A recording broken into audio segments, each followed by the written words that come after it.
So it sounds good. Is that because you got some custom work on it? Yeah, it's got a custom cam, a bigger dual barrel Weber carburetor, an Alquati intake manifold, who are some hot rodders back in the 70s. They used to play with these cars. So it's putting out what, 200 horsepower? Yeah, at least 200 horsepower if you drop it out of an airplane. More like 50, right? More like 50 or 60. All right, let's see it take off. Go for it.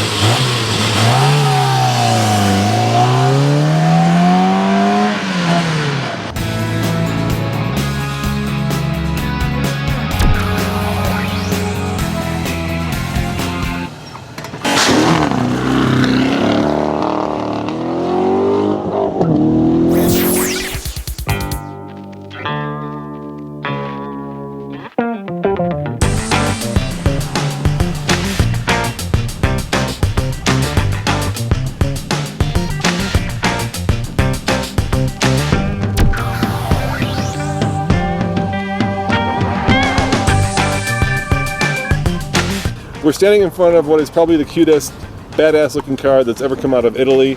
Tell me what this is and what year it is. So this is a 1971 Yeah. Fiat 850 sedan. Okay. This was actually considered the family sedan of the Fiat line back in '71, and it was their competition to the Mini Cooper. So this is a Mini Cooper competitor. Yeah. With an engine in the front or in the back? Engine in the back. Yeah. It's full rear engine, it's not mid-engine, so it handles, they used to call them the widow makers when you would try and race them. Really? Because at the limit, the car will spin. Okay. Rather than driving straight first into things. And how long have you had it? I've had this about 12 years. Yeah. I bought it really beat up and rusted and a mess, and I restored the whole car. I built a different engine for it, so it has 1,000 cc's in it Instead of the original 817. All right, tell me about the fender flares. So Fiat made two race car versions of this car with a 1,600 cc engine in it, and then one with a 2-liter engine in it.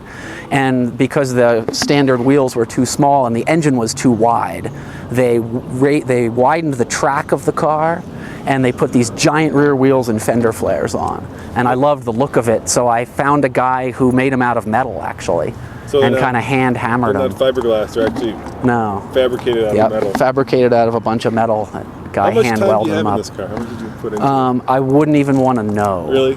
Yeah, I've probably invested twice what it was worth. It took me about 2.5 years to get it roadworthy. Okay. And driving. So how much did you buy it for, if I don't? I bought it for $400. $400. How'd you get it for $400? So it was that bad. Yeah. Like you could reach through a hole in the door and unlock it with the rust. So it was really terrible.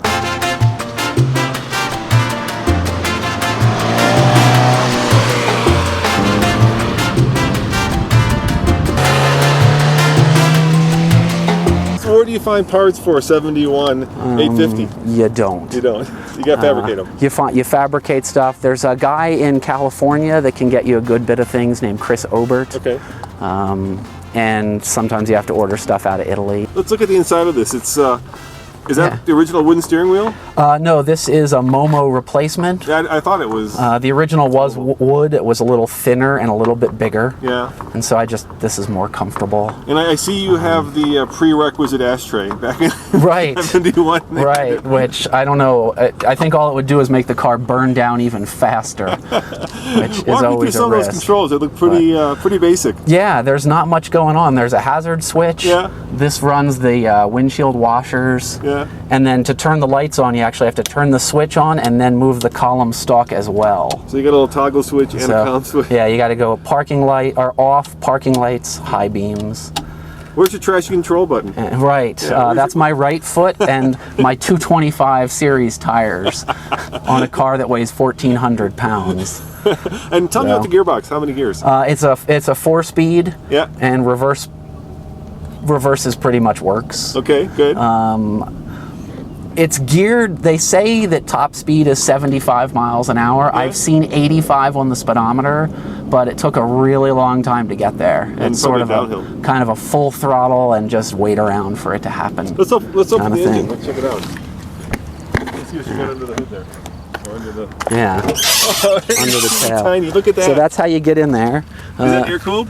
It's water cooled, and I put from the front. You'll notice there's a spare radiator, a secondary radiator under the nose. They overheat because they're jammed into this basically coffin like. In stock form, they're fine, and as soon as you modify the cars, the cooling system is inadequate. Now I know that back in the day when they raced the Abarth, right, they used to have this kind of propped open. Right, to get good airflow through to the engines, and those were air cooled, so they were the Abarth 600s that you see that propped up on. Did people actually race these? Was this something that in the 70s they would take on the track? There were probably a couple, but they were, by that time, the Mini Cooper you could get with, like a 1.4 liter or something, and this came with an 800, so they were starting to get outclassed a little bit in power.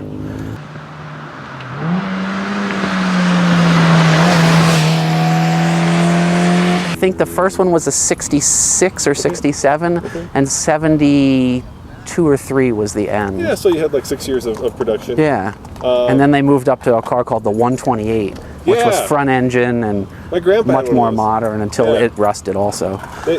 Obviously Italian cars you're going to have. Now, how about this roof design? Is this something you did, or is this something? I had it painted that way. The Fiat race cars, some of the Fiat factory race cars had the checkerboard roof. Okay. All right, and so I thought it would make it more fun. Gotta look under the hood. Let's see what's under there. get the whole tamale. Yeah.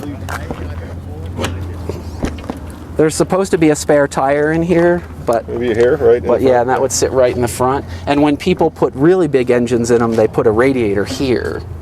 And they lose that, but I've just got a little one hanging on the bottom, and then the battery's under here. But you can put a lot of grocery bags in there, and that's how they sold it. The advertisement, one of their advertisements was actually the front end filled with groceries and a whole family sitting in the car. To say like, hey, it's a family sedan, and you can drive it every day. Yeah, I just don't see a Costco run on this. I'm sorry. But I use it. I drive it all around the town, and I go on errands with it. And how much do you think it's worth now? I wouldn't sell it for under 16, but it's probably worth 12. Yeah, but you got so much time and energy and love put into it that it's hard to... Yeah, I've left a lot of blood stains on this car. What's your favorite part of the car? I just love the way it looks. It's so different. You never see yourself coming and going. People love it. They wave, they smile, they beep. It's got no pretensions. It's just this silly, hilarious little car. That puts a huge smile on your face. Yep, every time. Thank you very much. You're welcome. Thanks for sharing it with our viewers and readers. It's a really cool little Italian ride, and I hope it stays rust-free. I do too. Yeah. Thanks a lot.